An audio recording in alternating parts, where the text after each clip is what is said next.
Hello friends, myself Raval Singh. Today I am going to present typhoid fever. Typhoid fever is also called enteric fever. मतलब typhoid fever जिसे हम मियादी बुखार या आंतों का बुखार कहते हैं। टाइफाइड फीवर होता क्या है? टाइफाइड फीवर एक प्रकार का बैक्टीरियल इन्फेक्शन होता है जो कि साल्मोनेला टाइफी नामक बैक्टीरिया के इन्फेक्शन से मेनली देखने को मिलता है। बात करते हैं डिफिनीशन की।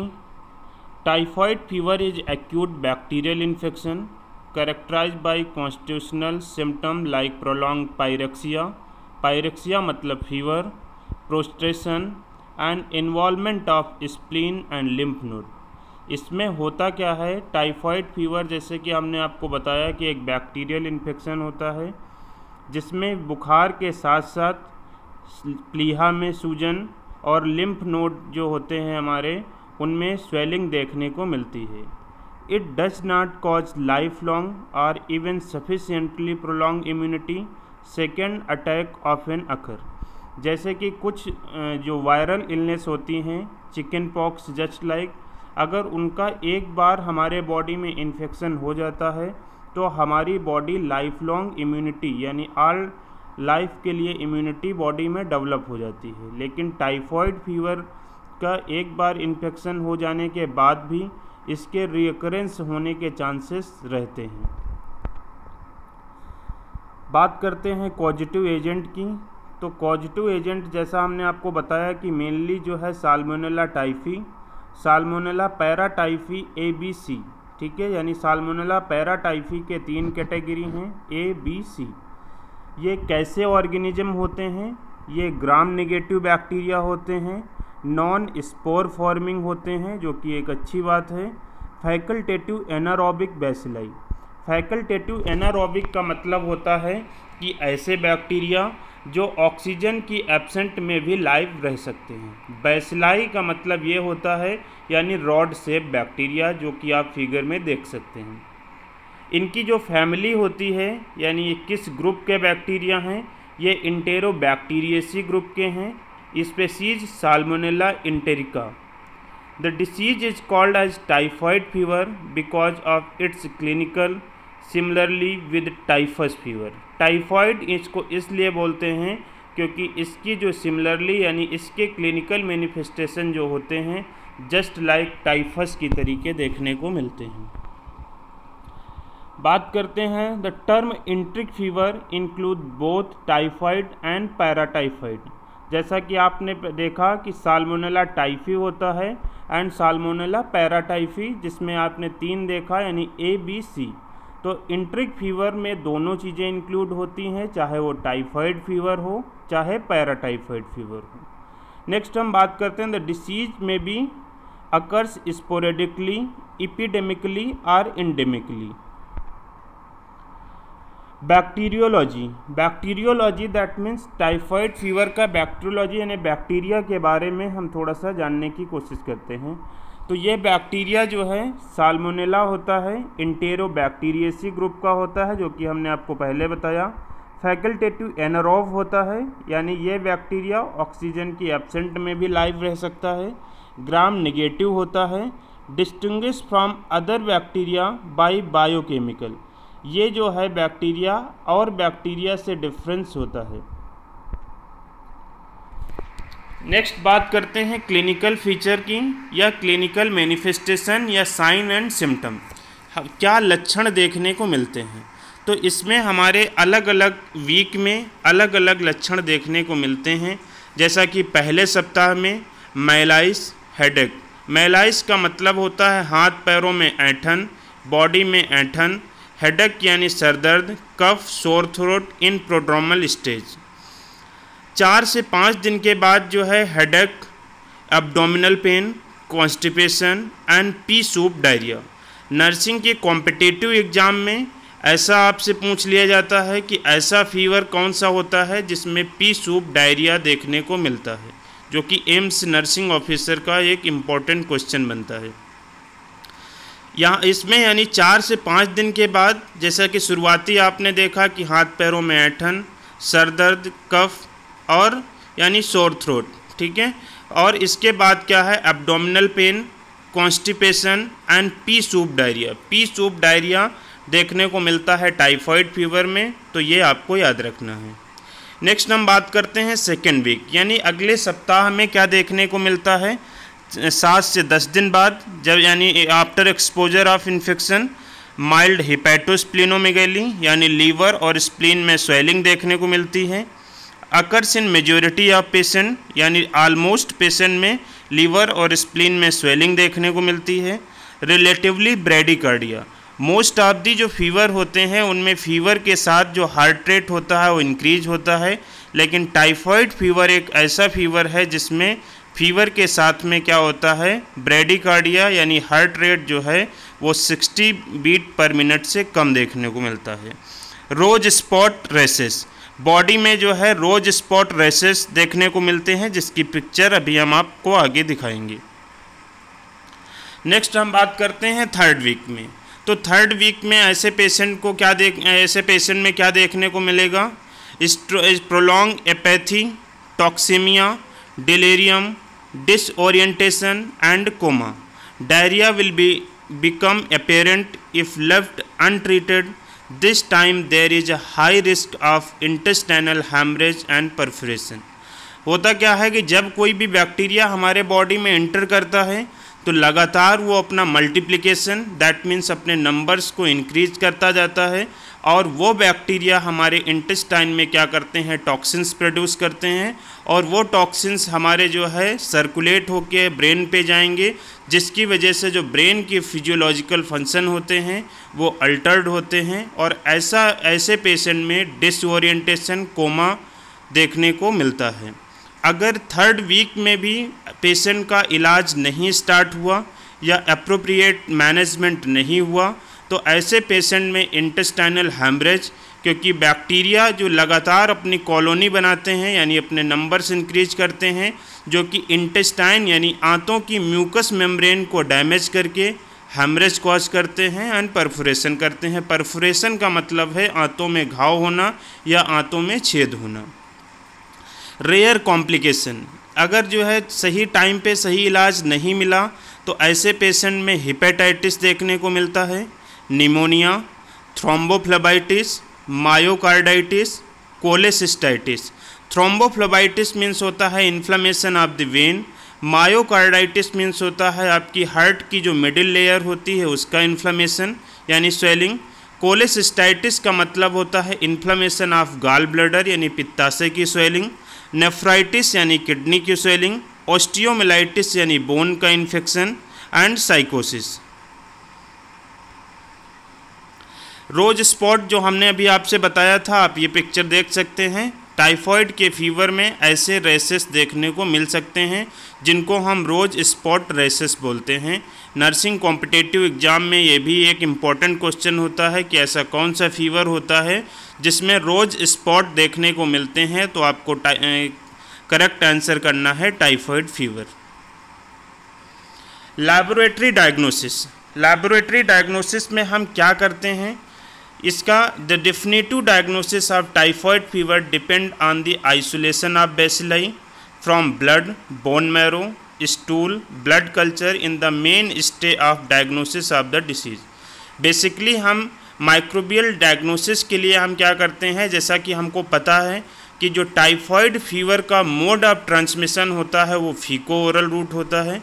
तो फीको ओरल रूट के लिए हम क्या करते हैं, पेशेंट का स्टूल सैंपल लेते हैं या ब्लड सैंपल लेते हैं और उसको कल्चर कराते हैं, जिसमें यानी जो साल्मोनेला टाइफी बैक्टीरिया है उसकी ग्रोथ देखने को मिलती है। नेक्स्ट हम बात करते हैं विडाल टेस्ट की, जो कि बहुत ज़्यादा स्पेसिफिक टेस्ट नहीं माना जाता है, ठीक है। Usually O antibodies appears only day 6 to 8, H antibodies on 10 to 12 after the onset of the disease.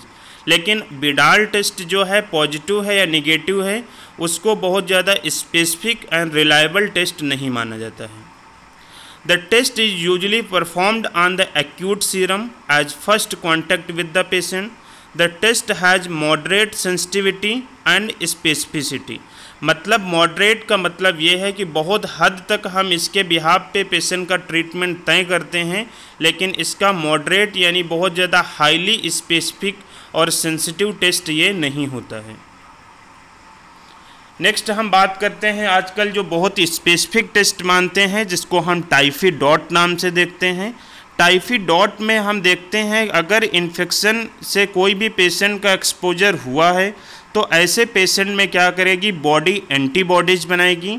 Antibodies को हम जानते हैं इम्यूनोग्लोबुलिन नाम से, और इम्यूनोग्लोबुलिन बेसिकली आपके 5 टाइप के होते हैं, जिनको नेमली हम गेम्ड नाम से जानते हैं, यानी GADME, ठीक है, यानी गेम्ड नाम से जानते हैं, जिसमें कि यानी टाइफॉइड फीवर यानी टाइफी डॉट टेस्ट में हमें IgG और IgM को देखना होता है। IgM जो हमारे ब्लड में होता है, यानी इम्यूनोग्लोबुलिन M जो हमारे ब्लड में होता है, वो एक्यूट इन्फेक्शन को इंडिकेट करता है। यानी अगर किसी पेशेंट का टाइफी डॉट में IgM पॉजिटिव आया है तो इसका मतलब ये है कि उसके टाइफॉइड फीवर का इन्फेक्शन जो है एक्यूट कंडीशन में है, यानी रिसेंटली इन्फेक्शन को डिनोट कर रहा। यदि फीवर में IgG पॉजिटिव आता है तो IgG आपका क्रॉनिक इन्फेक्शन को डिनोट करता है। नेक्स्ट हम बात करते हैं, it can be negative up to 30% of culture prove in case of typhoid fever. कई बार क्या होता है कि ये नेगेटिव भी आता है, ऐसा उस पेशेंट में देखने को मिलता है जिसमें इनकम्प्लीट ट्रीटमेंट चल जाता है। This may be because of prior antibiotic therapy that has blunted the antibody response. यानी जिसमें इनकम्प्लीट पेशेंट, यानी ऐसे केसेस को रिलैप्स केसेस मानते हैं। इसीलिए कहते हैं कि कोई भी मेडिसिन स्टार्ट हो अनटिल जो है उसका कोर्स ना कंप्लीट हो, सिम्टम सबसाइड होने से आपकी डिसीज नहीं जाती है। There are generally 3 line of defence against typhoid fever: control of reservoir, control of sanitation and immunisation. जैसा कि हमको पता है कि टाइफॉइड फीवर का रूट ऑफ ट्रांसमिशन जो होता है वो फीको ओरल। फीको ओरल का मतलब है कि ये लैट्रिन से, और ओरल मतलब खाने पीने से। यानी अगर सैनिटेशन जहाँ पे हम डिफिकेशन यानी स्टूल पास आउट करते हैं, यूरिन पास आउट करते हैं, या हमारे खाने पीने की चीज़ें अगर साफ़ नहीं हैं तो ऐसे पेशेंट में टाइफॉइड होने के चांसेस मेनली देखने को मिलता है। तो इसमें हमें करना क्या है, कंट्रोल ऑफ रिजर्वायर। रिजर्वायर वो चीज़ होता है जिसमें बैक्टीरिया की ग्रोथ होती है। कंट्रोल ऑफ सैनिटेशन, यानी सैनिटेशन जो ह्यूमन एक्सक्रीटा है उसको प्रॉपर डिस्पोज किया जाए। और इम्यूनाइजेशन, आजकल टाइफॉइड का वैक्सीन का इम्यूनाइजेशन होता है, जो कि 0.5 ml वैक्सीन हम पेशेंट को IM एडमिनिस्टर करते हैं। इसके 2 डोज होते हैं, जो एक डोज से दूसरे डोज का इंटरवल जो होता है वो 4 to 6 वीक का होता है।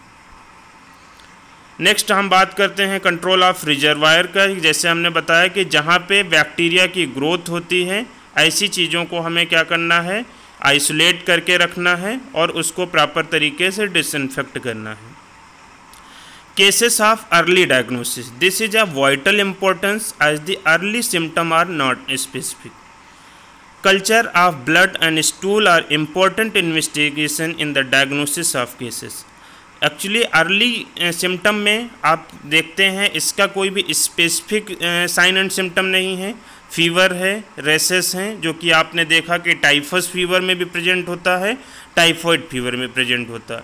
बेसिकली मैनेजमेंट का प्रोटोकॉल है as early as possible. That means early diagnosis अगर हमें बनेगी, यानी पता चलेगा कि हाँ फीवर टाइफॉइड का है, तो हम अप्रोप्रिएट मैनेजमेंट उसका कर पाएंगे।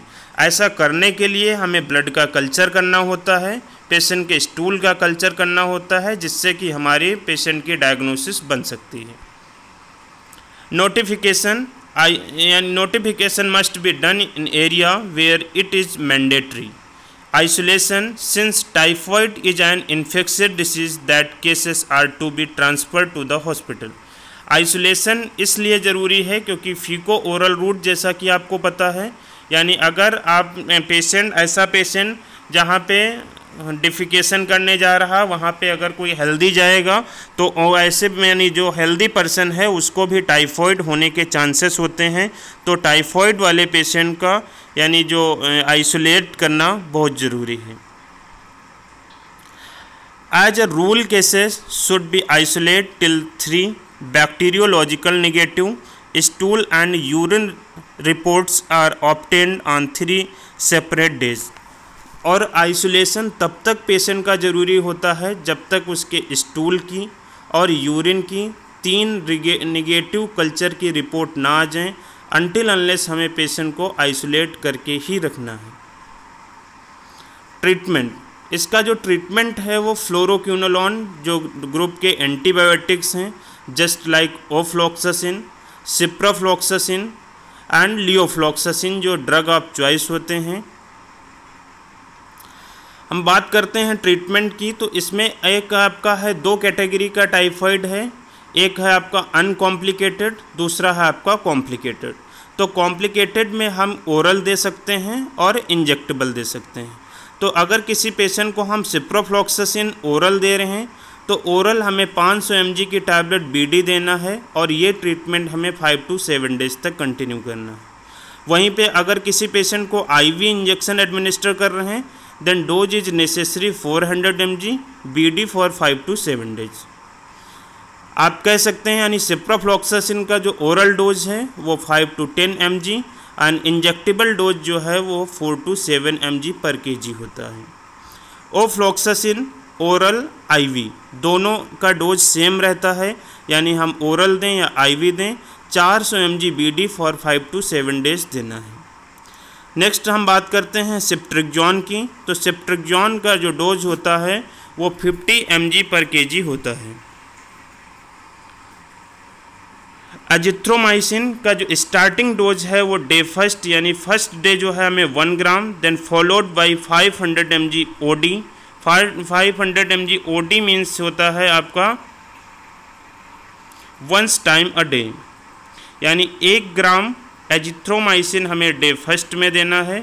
फिर 500 mg का जो एजिथ्रोमाइसिन है वो 7 से 14 दिन तक हमें कंटिन्यू करना है। नेक्स्ट है आपका क्लोरामफेनिकोल। क्लोरामफेनिकोल आपका oral 2 to 3 gram for 14 to 21 days, यानी सबसे लॉन्गर ड्यूरेशन ऑफ ट्रीटमेंट जो है वो क्लोरामफेनिकोल का होता है। नेक्स्ट बात करते हैं सीवियर टाइफॉइड की। तो सीवियर टाइफॉइड है तो हमें सिप्रोफ्लॉक्सासिन, ड्रग्स हमारे नहीं चेंज हो रहे हैं, ड्रग्स वही हैं, बस डोज एंड ड्यूरेशन का डिफरेंस है। सिप्रोफ्लॉक्सासिन हमें 400 mg 10 से 14 दिन तक देना होगा। सिप्ट्रिक्जॉन हमें 2 से 3 ग्राम 10 से 14 दिन तक देना हो सकता है।